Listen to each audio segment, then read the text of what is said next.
What's going on, Nerd Army guys? Welcome to the newest episode of Exploring Comics. Today, guys, we will be focusing on a special time. Now, this is one of my favorite moments in comics, and it's one of the saddest as well. Today, we will be focusing on the death of Barry Allen, the Flash. Now, guys, this took place on Crisis on Infinite Earths number 8, way back in the 80s, and I did love this series so much. This is actually still to this day one of my favorite comic book series, and this issue and its predecessor, The Death of Supergirl, are two of my favorite issues. But no more talk about that. Let's get right into The Death of the Flash.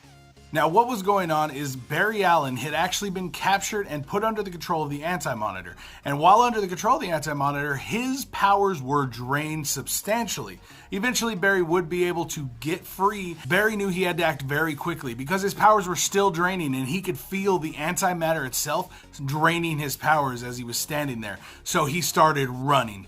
Barry knew that he needed to run, and he knew what was going to happen when he started doing this. He knew he was going to die.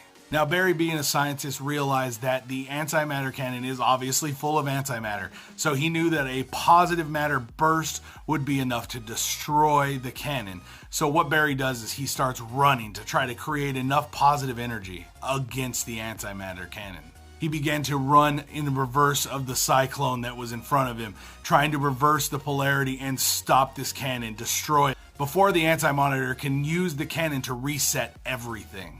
Even though Barry knew that he was gonna die, he didn't care. He was determined to save everyone. He was the only one that can do this, and he needed to do this to save all of the people he loves, all the people of Earth, and everyone throughout the entire multiverse. He knew he had to do what he had to do to save all those lives. His life was nothing compared to all of the rest of the lives in the multiverse. Barry kept going. He just kept pushing through. No matter how much it hurt, no matter how extreme the pain was, he just kept pushing because he knew if he stopped, everyone dies. So he had to push through every ounce of pain, every bit of torment, tearing his body apart. He just kept pushing and pushing, screaming his way through the pain. As the pain gets more intense, Barry thinks of all those people he's going to leave behind.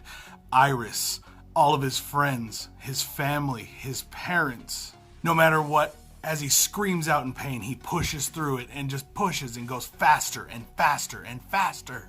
He says to himself, "Remember me, Iris. Remember how much I cared." He tries to focus through the pain on his friends and everyone he loves, but the pain is excruciating. He rushes and pushes as fast as he can. He hopes his friends will forgive him for what he must do to save everyone. He hopes in the end they will understand why he had to do this, why he had to sacrifice himself, the one, to save everyone else. He hopes that they will forgive him in the end.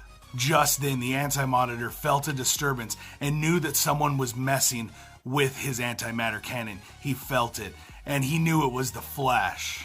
As the Anti-Monitor arrived, the Flash had done the first step, and he had actually blown the outer casing off of the antimatter cannon, releasing all of its energy, depowering the weapon from full power. The Anti-Monitor screams to Barry, "You will die for this, Flash!" He keeps pushing and going faster and faster no matter how much it hurts. He keeps going.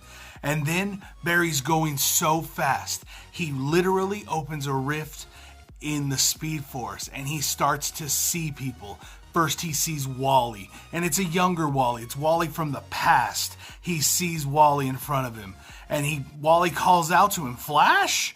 And he just keeps going. The next person he sees the Joker with a gun pointed at him through the portal. Joker tells Batman, "Batman, tell the Speedster he doesn't belong here. This isn't his jurisdiction." And then poof, he's gone. The Flash lets out a blood-curdling cry, screaming, "Please help me, someone help me." And then, just then, the Flash, panel by panel, starts to fade away to nothing. Little by little, Barry Allen faded away and is dead.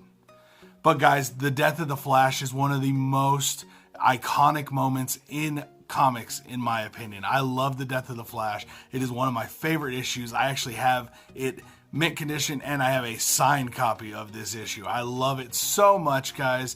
And I want to know what you guys thought about this video and the death of the Flash. And what is your favorite story arc out there. DC, Marvel, whatever the case may be, put it down in the comments down below. Guys, make sure you guys hit that like, thumbs up button on this video. And also, guys, subscribe to the channel so you can keep up with all the other videos we put out every week, including more episodes of Exploring Comics. But I will see you guys next time right here for another episode of Exploring Comics. All right, guys, peace out.